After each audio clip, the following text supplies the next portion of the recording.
weather in Toronto, although I hear we're going to rain for the rest of the week. So we'll enjoy it now. Morning. Make sure for those in the chat that you're responding to all panelists.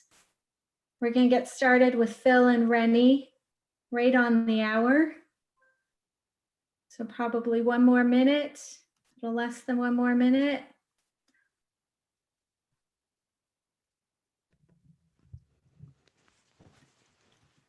Okay, the hour has changed. Good morning, Royal LePage across Canada, and good afternoon to our Royal LePagers in Newfoundland. We are excited to get started with today's webinar, but I have a few ground rules first. Today's session is being recorded, so if you have any issues with audio or video, you're going to be able to watch this again later. All of our recordings for all of these past webinars and registrations for upcoming sessions, as a reminder, are available to you anytime on RLP Network. Just look under the training tab. Please use the chat feature, as we just discussed during the webinar, to share any comments or observations. If you have a question for Phil or Rene, please use the Q&A function specifically.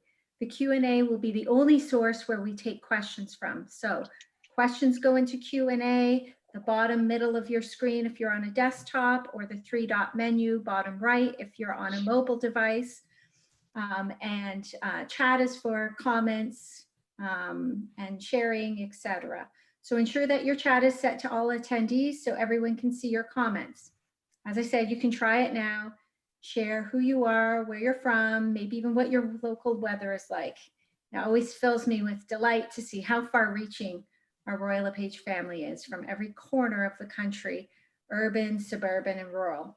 So welcome to you all wherever you are physically distancing from in this big, beautiful country of ours. It is my pleasure to introduce today's session with Phil Soper and Rene Quercia. It's taken me a while to get that right. Rene Quercia. Rene is the Vice President of Mobile Mortgage Specialists with TD Canada Trust, a Royal LePage Gold sponsor for many, many years, and the second largest mortgage lender in the country. Rene and his team work with Royal LePage agents and brokers across the country to bring you flexible financing options to help your clients realize their real estate dreams and then keep them there.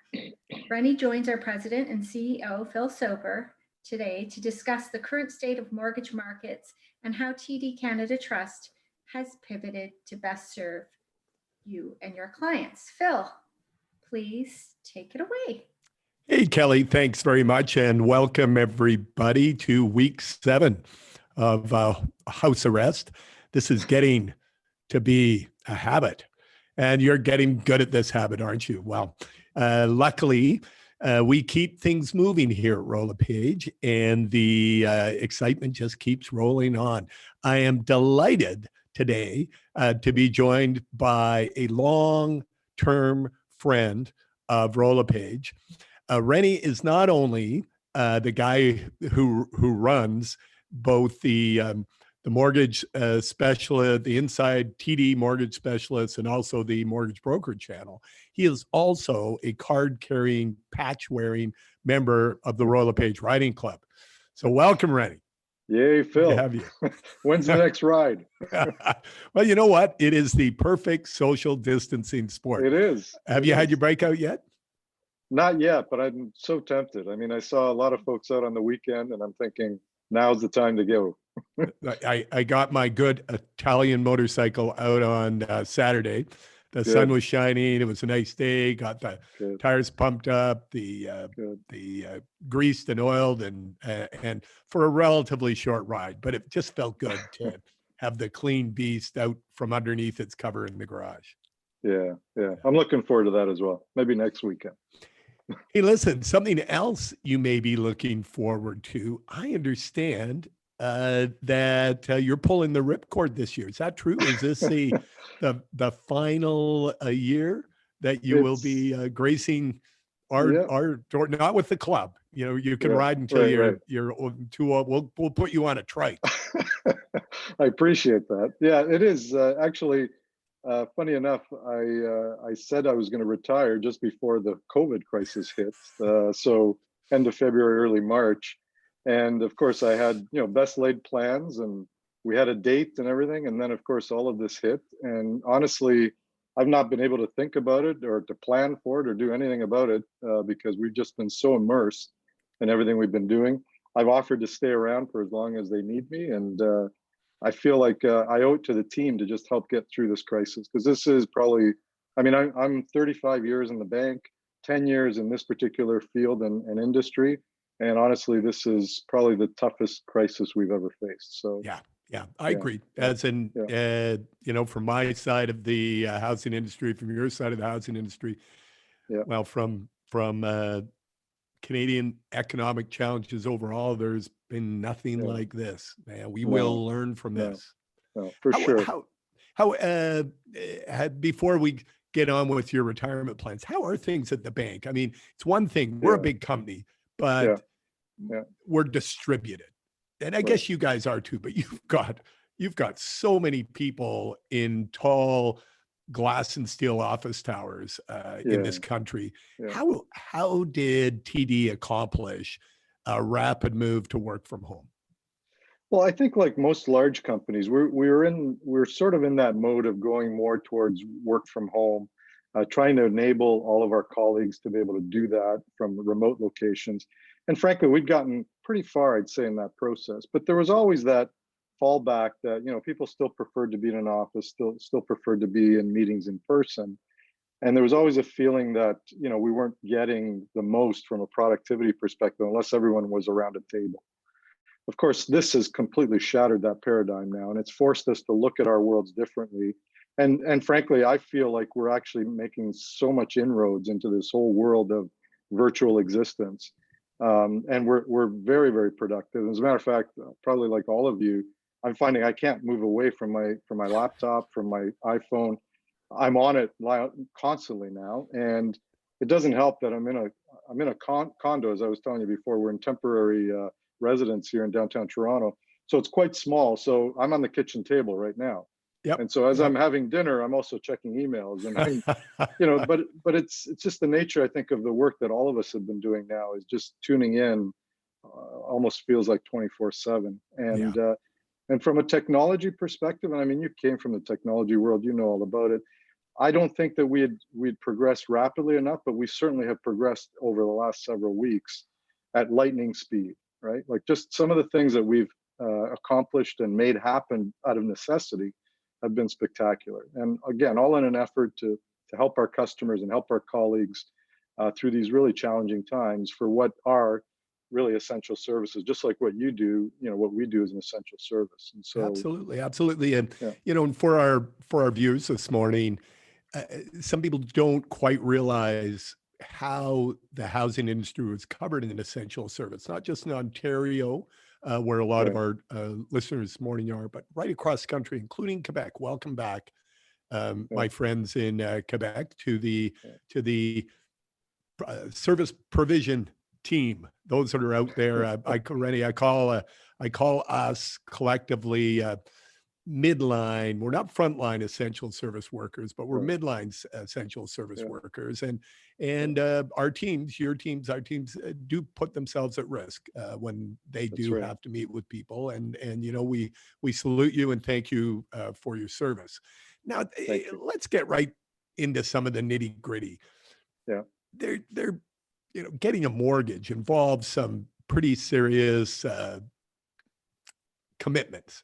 We'll call it contractual commitments, and some really sort of dyed in the wool, been done this way forever sort of practices in terms of statutory declarations and witnessing and such. How have you gotten around that?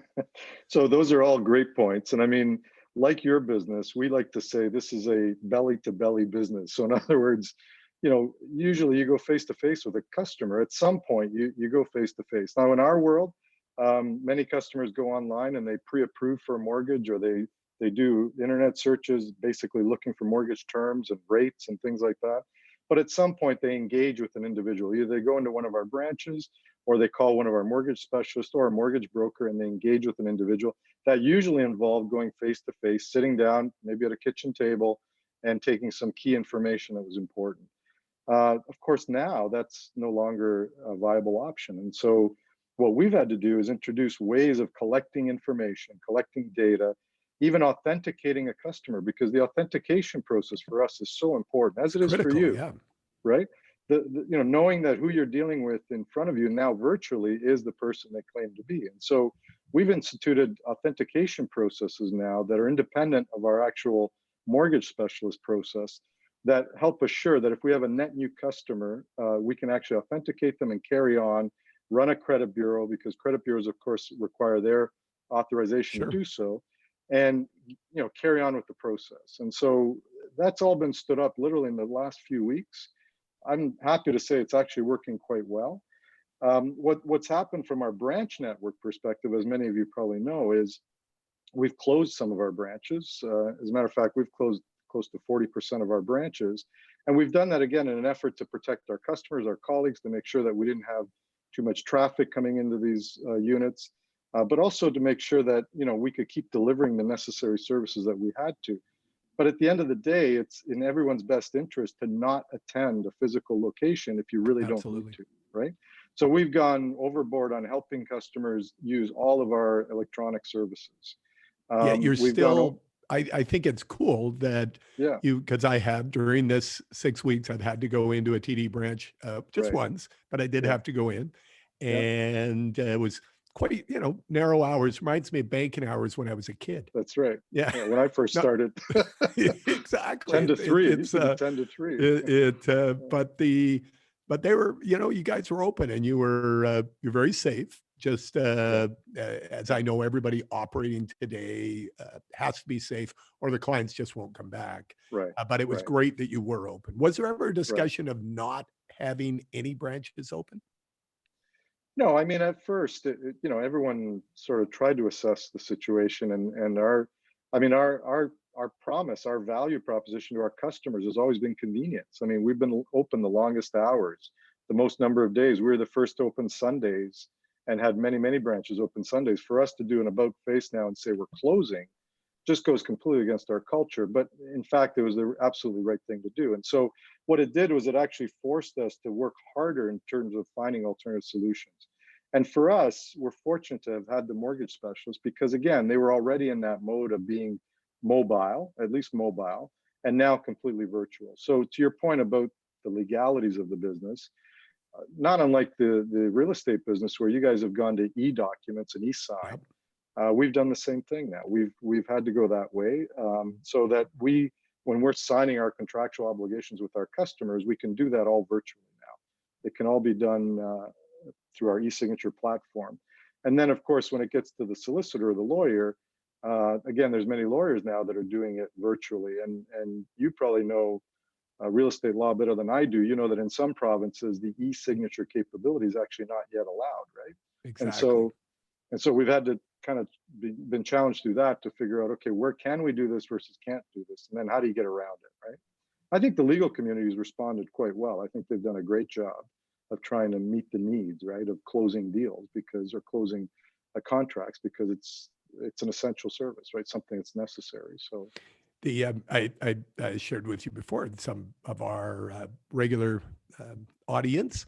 My wife's an estates and trust attorney. So one of the right, things that happens in a health crisis is yeah, people of all ages start to get focused on their wills, that's right. and the law previous to this required everybody to be sitting around the table, witnesses, and the lawyer Yeah, had to witness the physical signing of documents, both the that's right. person executing the will and the witness. And it's moved to That's right. video, and Yeah, it'll yeah. be, people are talking. "Well, I wonder how much of this will stick because it's really efficient." And the Well, question is yeah. does it open? Do you think this has opened up risk to fraud or more Well, risk? I guess every change that yeah, liberalizes a process has that yeah. opportunity. I mean, it's always encouraging to see as humanity, as humans, how we react to these crises, and of course, all the very positive things that have come out of this, and some of the beautiful things that you see happening around the world, people helping people.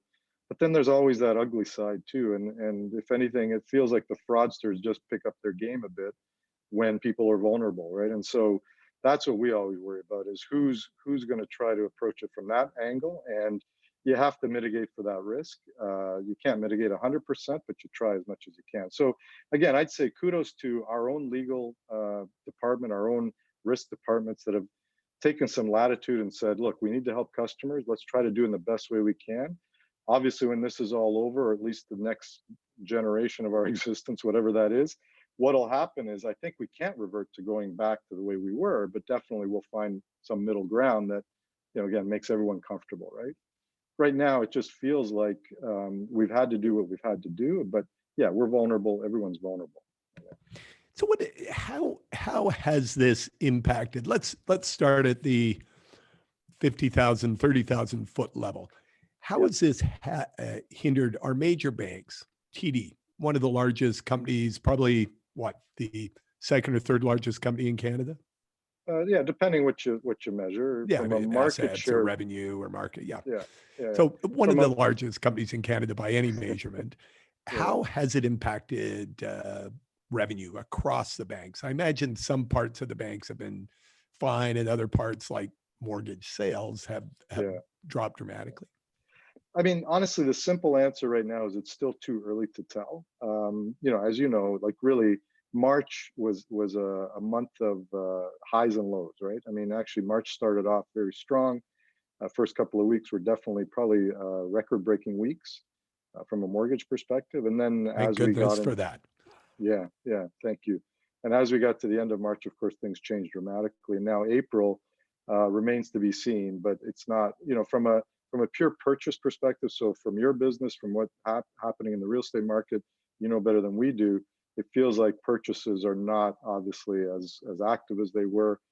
There may be listings out there and inventory out there, but I'm not sure that they're turning over as quickly as they were. And so for us, that business is slowing down dramatically. What's picking up though is refinances, and of course, right. As renewals come due in other banks, there's always the opportunity to switch, right? And so, we've had a switch offer in place now for a while because it was spring, and we normally do that. We've got up to $2,500 in cash that a customer can get for either switching or bringing their business to us. So there's a built-in incentive, but I think at the end of the day, it's like any business. It's based on our advice and our folks connecting with centers of influence like yourselves and saying, look, there's a customer who needs help. That's what we're here for now. We're trying to help people get through this. We're trying to help them understand their own cash flow. Can they afford to refinance? Should they be refinancing? Can they afford to move, or can they afford to buy a new place? And hopefully for that reason alone is a reason to come over to us and bring their business. And so Sure. We are still active, very active. The mortgage deferral program that we've had in place has kept us very, very busy. Yeah, let's talk about that for a second.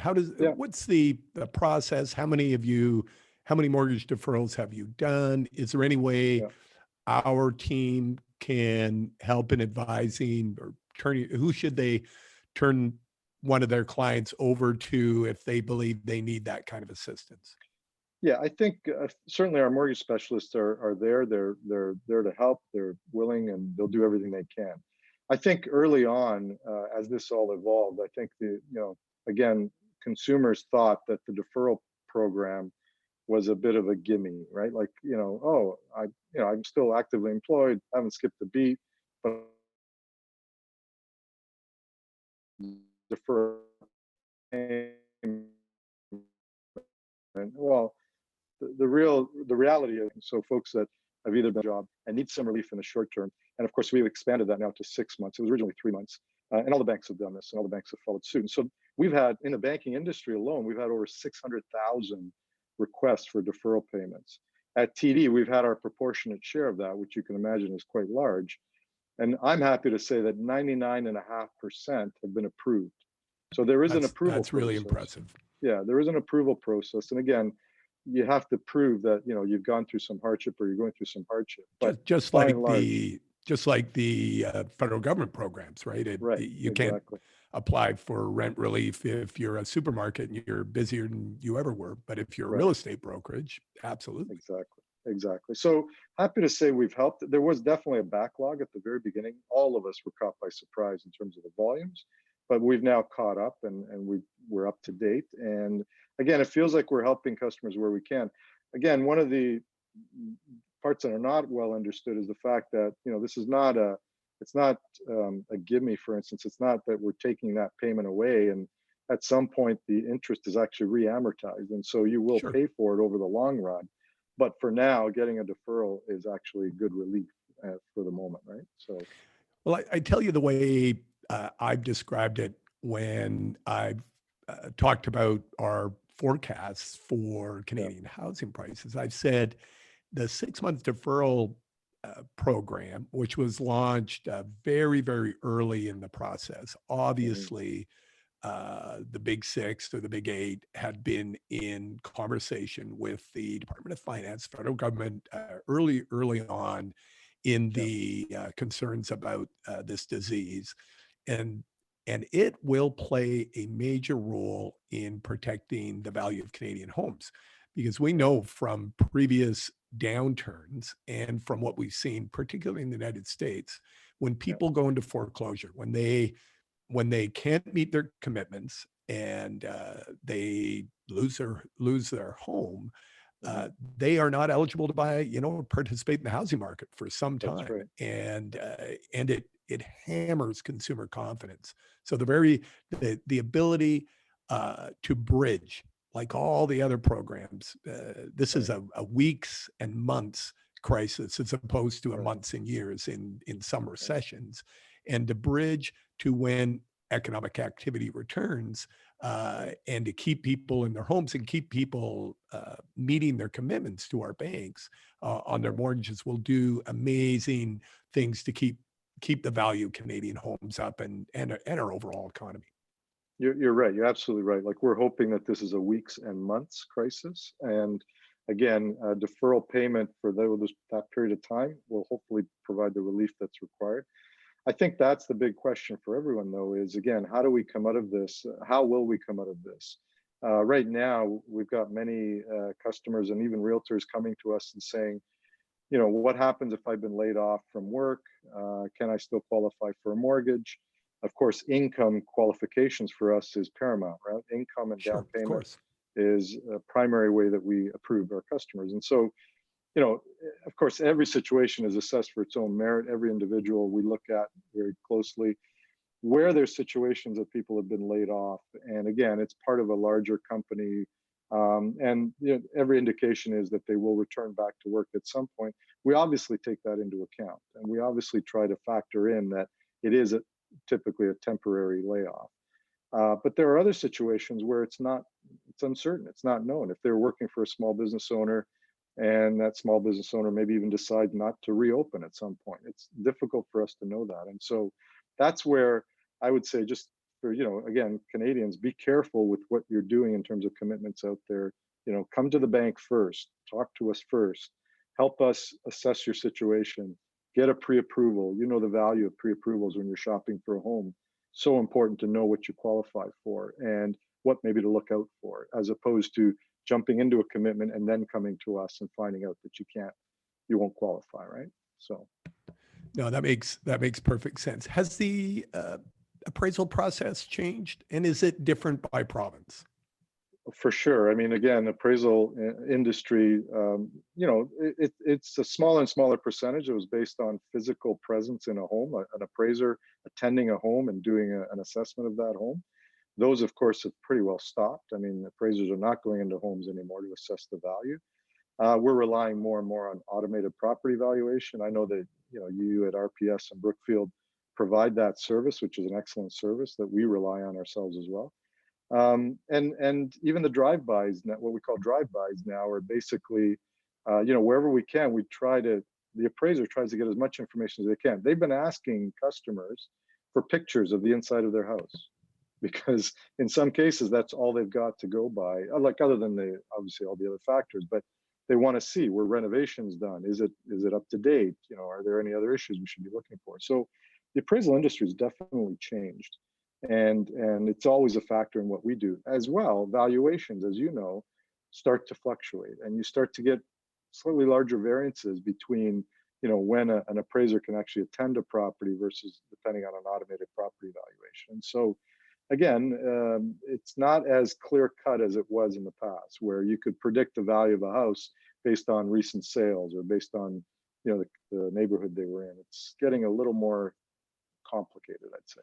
Yep. And this too shall pass. In other downturns in the market, there's less data. And when there's less transactions, fewer transactions, there can be outliers that skew what looks to be market price one way or the other, typically down in a market downturn, and give the impression that house prices are falling more than they are, and they're not. They're just that's an urgency sale, an outlier. Right, exactly. Well, Rene, let's talk about interest rates for a minute. It's a fascinating subject. As this crisis began, the Bank of Canada moved aggressively once, twice, three times, and we're down to a bank rate, a target rate of 0.25, a quarter of 1%, which is essentially as low as it's ever been in my lifetime.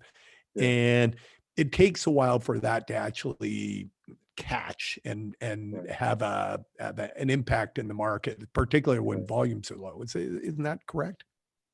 It does, yeah, for sure. And again, the way we price mortgages, the way we price revolving credit, being HELOC, home equity lines of credit product, can get very complex. The way we price the variable rate mortgages versus the fixed rate mortgages, some rely on the bond markets and what's going on in the bond market. Some rely on the Bank of Canada rates. At the end of the day, again, rates have been bouncing around, and it has been an up and down. It hasn't been a straight down. And frankly, again, it depends on what's happening in the markets. I mean, you come from Alberta, you know all about the oil industry and the impacts. Even there, if you try to guess the impact to the Canadian dollar, which used to be more linear, now all of a sudden doesn't seem to be, right? And so these are the new times that we're in. It's not as easy to predict where rates are going as maybe it used to be before. The good news is that rates do continue to stay low, and I mean at these levels, I mean affordability is definitely there. From a variable rate mortgage perspective versus a fixed rate, that's an ongoing debate always as to what you prefer. It still does come down to the individual and their risk tolerance and how much they want to put at risk in terms of moving forward on a rate. But right now, with 5-year rates in the 2.5, 2.6, 2.7% versus the VERM, which I think is now hovering around 2.3%. Yep. Not a lot of difference. And so again, it really just does come back to the individual and their own situation, what they prefer. Really, when you're looking at variable, you're looking at fixed. These days, rates, and they have been this way for some time, but these days in particular, coming out of this, when we need stimulus to help get the market rolling again and to get the economy back on its feet. Low rates are going to help, aren't they? Very low rates. Yeah, and that's exactly been Governor Polos's strategy. That's why we had such rapid rate decreases in succession, was to try to stimulate the economy and keep things going, right? And so definitely for the housing market, this is very, very important. And I think it's again great reason to keep an eye on what's going on. And mortgages are cheap. Yep. So you got cheap money, which is great in a time when people feeling strained. People don't buy houses based on their sticker price, right? Very few buy them. They buy them on rent equivalency or monthly payments. So low rates mean houses are on sale. We have the 6-month deferral program, which will keep people from defaulting on their mortgages, and they'll keep them in the market. That's 69% of Canadians that are homeowners. And the other interesting little tweak that we don't talk about much, but which will certainly have an impact as soon as volumes start to pick up again, which I believe will happen over the next few weeks, is the effective lowering of the federal stress test, B20. Can you talk about that at all? Yeah. So again, that was something that was brought in now. Feels like almost 2 years ago to try January 2018, right? Yeah, that's right. Yeah. So to try to again ensure that as economies kept rolling along and as interest rates kept creeping up, that, Canadians could afford the property that they were buying over the long term. And that was really the concept there. And I think in case interest rates went up sharply. Right, because there was a feeling that there was only one way they could go, was up. But again, I think surprise. Yeah, exactly. I think this is what now the big question is: where does that really fit in now from a stress test perspective? Is it relevant? Is it something that we should be looking at? And some would argue that now more than ever you need to worry about it, given again the situation in the economy, the uncertainty around jobs. Sometimes, income, as I said, the income stability. Even though you may have a job, is your income going to decline versus go up?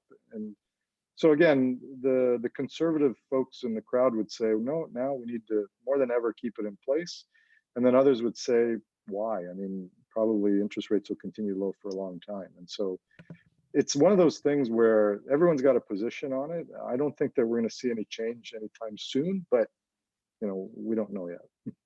And I was specifically referring though to the change that happened in February prior to the the nerd hitting the fan,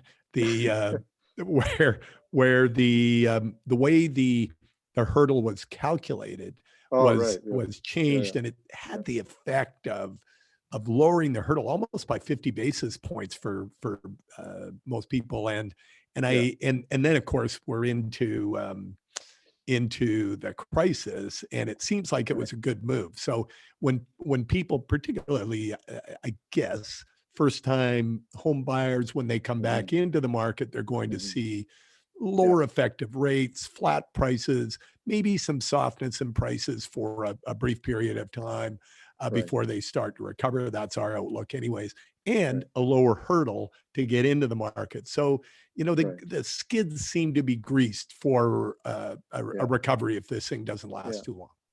Yeah, for sure. That was a good move. And again, it was their way of responding to the feedback that they'd gotten over time.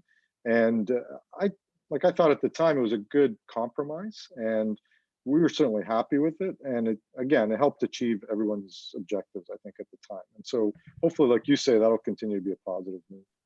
And your mortgage specialists out there working with our frontline realtors, they can advise them on all of these aspects of the changes and what they're to expect with the entire mortgage approval engagement process. Yeah. For sure. I mean, I'd say the first course of action. More and more our branches, as their hours shrink, and of course, as we encourage people not to attend branches, the best option is really to call out to a mortgage specialist, to one of our mortgage specialists. They're equipped to help. They are in the business. They're doing this every day. We've given them all the new processes. Again, we highly recommend pre-approvals before someone starts shopping for a house. And as you know, we've got all kinds of tools online. They could do it themselves, or they can actually come through us and we can help them support them. Excellent. Yeah. Is there any advice that you'd give to our realtors right now? Just broad-based advice. Obviously, pre-approval is one you just mentioned, but in terms of working with your team through what will, even though I believe the volumes will come back in the relative near term, we're going to start to see more business volume, but the social distancing, the COVID-19 precautionary procedures that we're following will not. Any advice on working on the financing on the mortgage side of the business, working with your team? Yeah, I think it's, again, just staying connected, having that, those one or two individuals that you deal with, that you trust as a realtor, that you trust can give the advice necessary around financing. Financing is key to that sale. And I think to the degree that you can have your customer prepared when they get into the transacting part is the degree to which it's going to be successful for everyone. And this is a very new environment for all of us. And so just being prepared enough. Even one of the things that we found was, of course, we just make the assumption because we can go virtual that all of our customers are comfortable dealing virtually, but not all of them are. You get many that, for instance, I mean, my brother-in-law, who's not that old, still doesn't do internet banking. And and so imagine if he needed a mortgage and we said to him, okay, just hop on your iPhone and here's the way we're going to do it, it won't be that comfortable for him. And so there are still many that need to do it in a different way, and we need to help find that way to get it done. And so knowing that in advance, again, as a realtor, is just helpful in the whole transaction, right? It's funny, my in-laws, who have never done internet banking, Yeah. we talked, and they live in Ottawa, and Yeah. of course we're not visiting them because you don't want to be the plague dog that Right. brings down the folks. So Yeah, you have to talk them through it. First of all, Yeah. talk them through how to get some kind of video interaction, which is really funny. And the comedians online have done a great job of Yeah. parodying the whole process of teaching our parents and grandparents how to Yeah. do this sort of thing. But getting them to engaged in online banking was like the light went on, and my father-in-law in particular was going, wow, I Yeah. can pay my bills. I can, and he's, a German guy. So he's very particular about doing everything on time and Yeah. precisely. And this was like a gift. So, and I know there will be others who, I was in doing a Starbucks pickup. Every once in a while, I have to get out of the house. I don't leave the house very often. I want to, you guys know that, but I just needed some air. So I ran down there. One Starbucks open in my area, North Toronto, out of, I think there's 12, the woman told me, in the region, and that there's one open, and they've got a barrier at the front, and you have to order on your app, and it's there for you to pick up and you leave. Well, there was an elderly lady who pulled in behind me, and she goes, "Oh dear, I'd like a coffee, and my regular coffee shop is closed. I'm so glad you're open." And she holds out some money. And the young woman goes, "I'm sorry, we don't take money." And she goes, "Oh dear, how do I get a coffee?" And she goes, "Well, you order through the app." And she goes, "What's an app?" Anyway, I said, "Ma'am, what would you like?" And I bought her a coffee. She was a cheap date. She wanted a tall blonde, as it turned out. But it was there are a lot of people, I think, that are learning new things of all ages. And tell me, and Kelly, or BB, why don't we look to see if the audience have some questions for Rene, and we'll take those before I finish up with my questions. But what do you think, Rene, before we take questions, some of the lasting impacts of the COVID-19 crisis might be? Let's start with the banking industry and the mortgage industry specifically. Well, I think to our early conversation, which is we've been forced to be innovative. We've been forced to move faster than we've ever probably moved. And so I think that will become the new norm. I think the fact that we've found ways to do things when necessary, hopefully will become the platform of the future. And again, it'll move us into the future faster than what we ever thought we would. So, dealing virtually with customers, I think, as I said, we were all on our way to doing that. As a matter of fact, I believe we were the first bank to have a full online process for mortgage. So you could apply online and actually it be approved and fulfilled all online. Cool. We have a self-serve tool that if you go on the TD.com site, you'll see it. It's fantastic because it actually even aligns. You do an affordability calculator, and then it gives you a sampling of some properties in your local market that align with your affordability. And so again, that's innovative, it's neat, it's cool. But when you look at the take-up rate, as you know, again, wasn't that great, right? I think now more than ever, as we get a step up. Exactly. And I had the same experience with my in-laws. Like we gave them Google Home about a year ago, and they never used it. Now they're using it every day. They call her Googly. They say, "Hey, Googly." But it's things that you would never have imagined. And they're all like in their late 80s. And so, but yet they're using it, they get it. Some of the technology is so intuitive and so simple that I think people just never realized how easy it is to use. And I think we're going to have a whole new generation of people, maybe even my brother-in-law, that decide that, oh, maybe I should be doing it this way because it is so much easier, right? Right. Yeah. No, I think you're right. I remember you talked about e-signature earlier, and when we were first implementing it, we started in Ontario. So that was where we first rolled it out. It had more to do with the acceptance of where the banks were willing to work with us on that. And of course, the the regulator in the province. So, and there was I happened to be in one of our branches and talking to the manager, and one of you got to see this. One of his older realtors was who was really resisting the whole move to electronic document management, e-signature. Was up at his cottage. It was early summer, late spring, and it was a 2-hour drive, and he didn't have to come down. He was able to get things done and save himself 4 hours and precious personal time with his family, and he was an instant convert. So when you can show the value, Canadians will come running. If you just talk about it, sometimes they go, yeah, I'll get to that someday. Well, that someday maybe nowadays.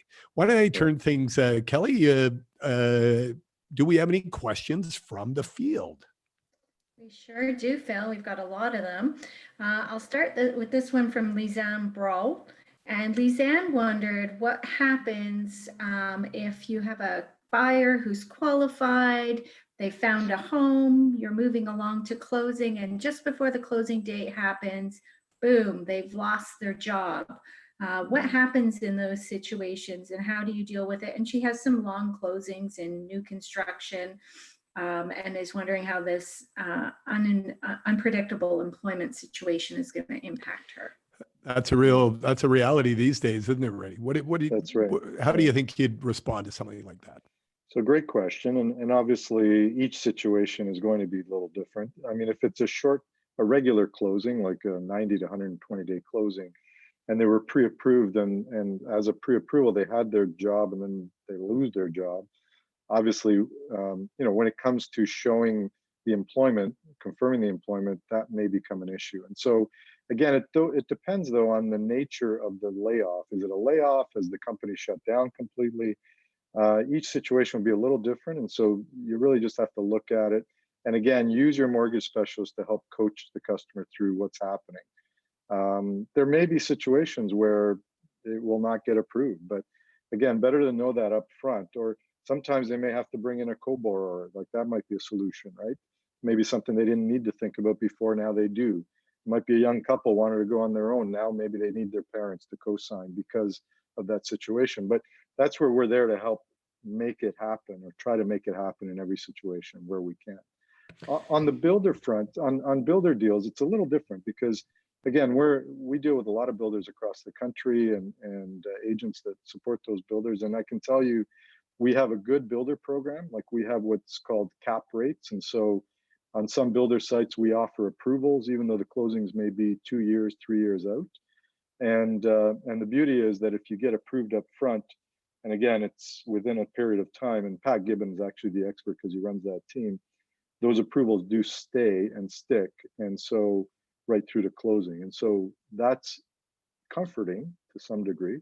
And again, but that would have to have happened. I mean, if they're approving now and they've already lost their job or been laid off, then the new rules do apply, right? So it's a frightening time for people. The good news is the vast majority of all the unemployment you'll see in the media, the unemployment, I saw one on the weekend, all the net new jobs since the 80s have been wiped out. Well, that's a headline and it's certainly catchy. But what's really happened is people are furloughed, or the millions of people have been, we're going to be closed for 8 to 12 weeks.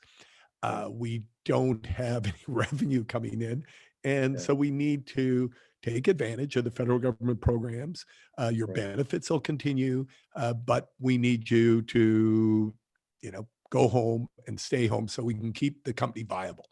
And even big companies have to take some of these moves because big companies don't plan for 50, 60, 70% drops in revenue, and no business can stay feasible without any revenue coming in for long. But luckily these aren't for long. So it is a scary time for people, but we shall get through this. Kelly, you got some others? Sure. Yeah, just kind of following on that, I have a question from Tasha Carrier. She asks about appraisals on properties with a long closing. She has a few of them, and she's worried if the market does in fact drop, and the value of the homes are not what they're worth, what happens, and will they still be funded and approved at the value that was approved? Do you ever reappraise a property? Only if something has happened that would say to us that we need to reappraise it. I mean, again, on builder sites we do use what we call blanket appraisals, and so we know that for a given period of time those valuations are locked in. We do have, of course, the ability and the right to do an appraisal at closing, but I would say it's not been something common that we've done. In most cases, once an appraisal is ordered, pretty well, the deal is on its way. I mean, the file is on its way, and if everything goes as planned, it will close. So I don't see that happens a lot, honestly. And let me, if people haven't had an opportunity to read Rolla Page's forecast, which just released, and as I shared last week, if you happen to see one of my online events like this, I explained that the major forecasters, the Canadian Real Estate Association and CMHC have backed away, but we felt it was important as the third of the major forecasters directly in the housing industry to move forward. And we used our research, including our economics partner, Moody, our in-house economist, and we look back at previous recessions and previous downturns and behaviors. And here's what I'll give you the punchline. The punchline is if business activity starts to roll again by the end of the second quarter, by the end of June, we believe by the end of 2020, prices will have actually risen by 1% in the Canadian real estate market. Now that's way down on our original forecast back in December of 2019 for the year, but that's still hanging on to Canadian values. Now, if they continue, if these lockdown provisions, which really look less and less likely, were to continue right through August, then we think there'll be a further drop of down to 3%, minus 3% by the end of the year. Again, not dramatic. Why is this? In a real nutshell, because the number of listings has fallen actually faster than the number of buyers. We actually have a housing shortage in the COVID-19 crisis, in this low volume era, which as Rene and I were saying, we expect to last weeks and months, not months and years. There are not enough listings to satisfy the buyers, and that is keeping prices pretty darn steady. So still a seller's market is what you're saying. Yeah, it's still a seller's, in a weird way. Right. This is the pandemic seller's market. I wouldn't market it that way, folks, but it's what we're seeing. Kelly. Hi. Okay, some questions on deferrals. So how is the bank, in what ways would a lender not be approved to defer payments? Is there any mechanism by which that happens? And then also, does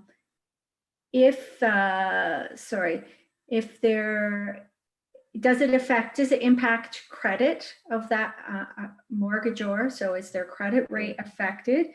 And then lastly,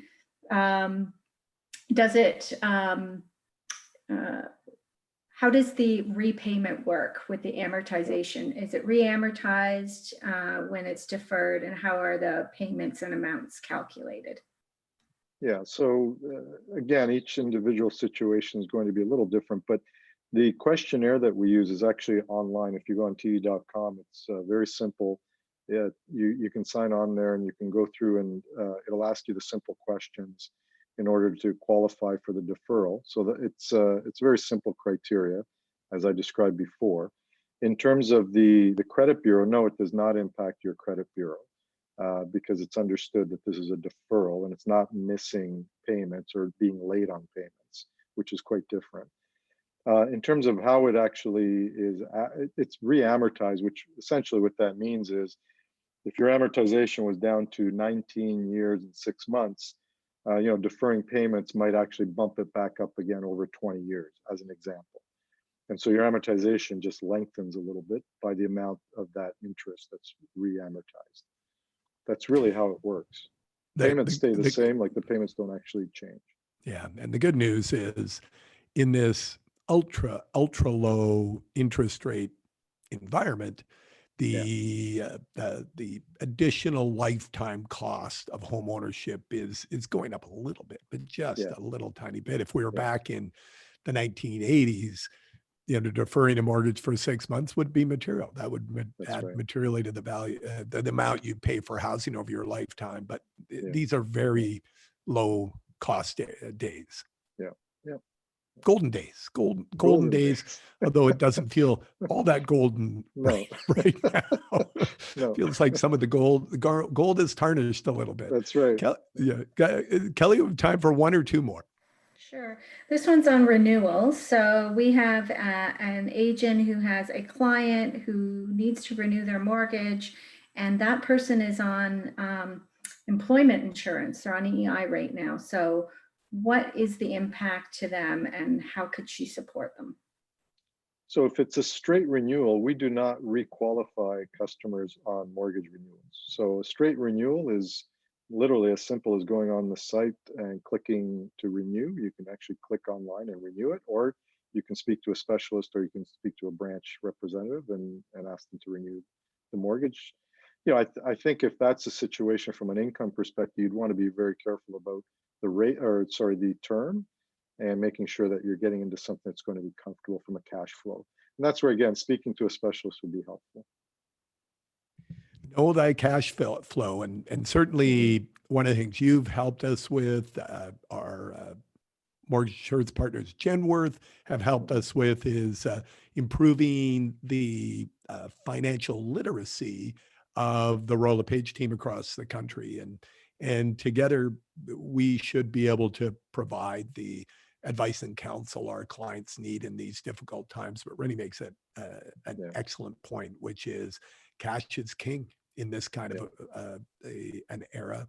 You have to understand your commitments and your cash needs and the support you're going to get from federal, provincial governments. It's a difficult time, but we will get through this. Kelly, one last question. You might not be able to answer this, Rene, but we're going to throw it out there. A tough one to finish. That's right. Eligibility on mortgage insurance. Is there any impact or costs given the higher risk of unemployment right now? Do you have any insight into that? So you know what? I'm going to have Stuart Leving, the CEO of Genworth, on this, and we're going to save that question for him. I don't think so, but I don't really know. Reason to tune in. It's like a cliffhanger, right? Like the old Lost program. There's monsters out in that jungle, but you got to tune in next week to see what's going on. Listen, Ray, thank you so much. But let's circle back to your career. 35 years with the bank. Wow. Any highlights, things that really stick out as amazing experiences during that time? Yeah. I mean, I've done a lot, as you can imagine. I started in the branch network and I've worked in head office. I've helped build some strategies and distribution models. But honestly, and I'm not saying this because I'm here, but this has really been the most exciting job I've had. I've been in what we call real estate secured lending for the last 10 years. From when I was a little kid, my dad used to invest in mortgages and used to buy and sell properties. I remember him bringing me to the lawyer's office and being fascinated by all these things that would happen. And so I've always loved dealing with real estate. I actually deal with one of your agents, Brenda Adams. I want to call her out because she's fantastic. Thank out you, of the Brenda. Burloak team. And so I love being able to combine that passion of the real estate world with what I do in terms of mortgages. And it's just been a great ride for me, honestly. A bittersweet decision, but it's been a great ride. I'm not sure what I'm going to do next, other than maybe take the Harley out and go for a spin. You're moving to, for those of you from other parts of the country, there's a city to the west of Toronto on Lake Ontario that those of us that don't live there call Pleasantville. And the rumor is you need to Yeah. pass special tests to get permission to actually live there. So you're going Yeah. to be living in Pleasantville. This is a big Pleasantville. I big love it. change for you. Yeah, I love it. Actually, we've lived there. Oakville, Ontario, by the way. Yeah, Oakville. We've lived there before. Our kids were born there. Again, we moved back to Stony Creek, Hamilton, because all family was there and they helped us raise the kids. But now that we're empty nesters, as a matter of fact, our son's married and out, and our daughter's almost out, almost off the payroll, as we like to say. So we figured, time to go, time to move, and Pleasantville is a nice place. Well, good luck.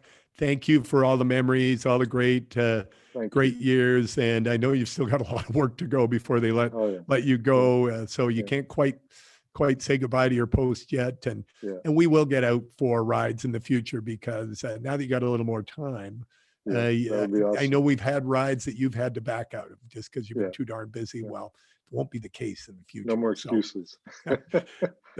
Thank you all for tuning in to our Monday keynote.